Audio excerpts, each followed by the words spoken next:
Hey guys, welcome to Winecraft. My name is Mario Luna. I'm a certified sommelier with MarioLunaSomm.com, where we develop the sommelier in you. This is the first Winecraft brought to you by WineGeographic.com. I'm going to use my notes to showcase wine education for you.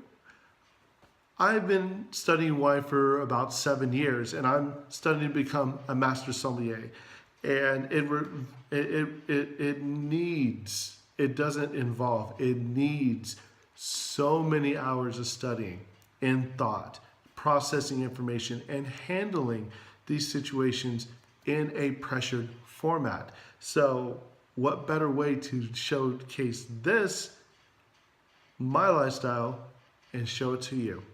So starting every Friday, Wine Geographic and myself, we're going to have my notes opened up and we're going to show you different practices to help you learn about wine quickly. We're going to start this one with how to blind taste a Nebbiolo.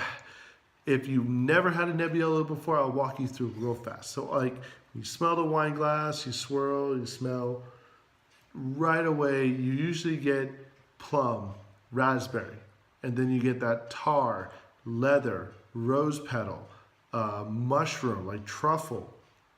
And then when you taste it, it starts to feel light like a Pinot Noir, and then the dry hits and your mouth is like, woo, it's insane.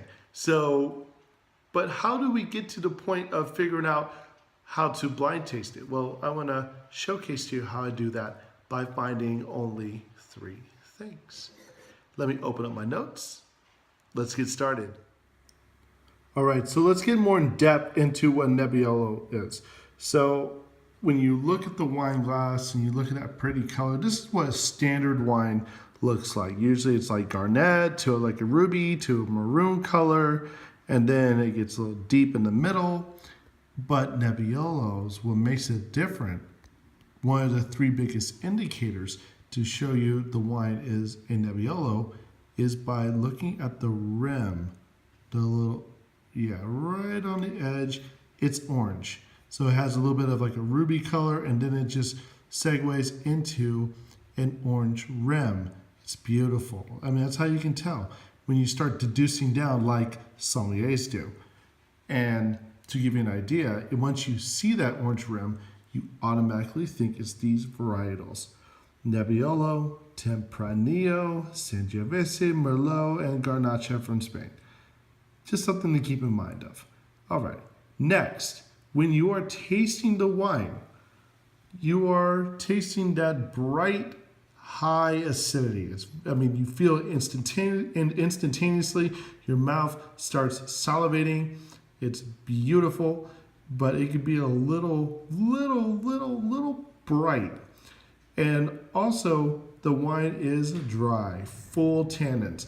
You will not find a wine when you swirl the wine, you smell the beautiful raspberry, blueberry, whatever, plum nose, and then you smell the tar, the truffles, the rose petal notes. But then when you taste it, it is the only wine in the world that you can actually, in a blind tasting format, feel both the bright acidity and that very dry tannins.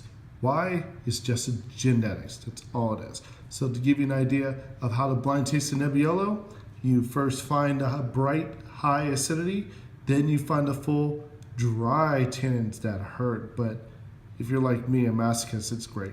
And then finally, the orange rim around the wine glass. Just something to keep in mind. Well, I hope you enjoyed the information about how to blind taste a Nebbiolo. This is what I do when I am preparing for sommelier exams. I find these little principles, deduce them down to find the right answer.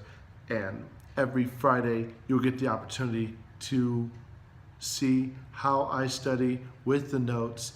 And I'm very grateful for Wine Geographic for giving me that opportunity. So let us know what you think at the bottom of the page. Give us some feedback. We'll also have suggestions of other different styles of Nebbiolo and the flavor profiles. I hope you enjoyed this presentation.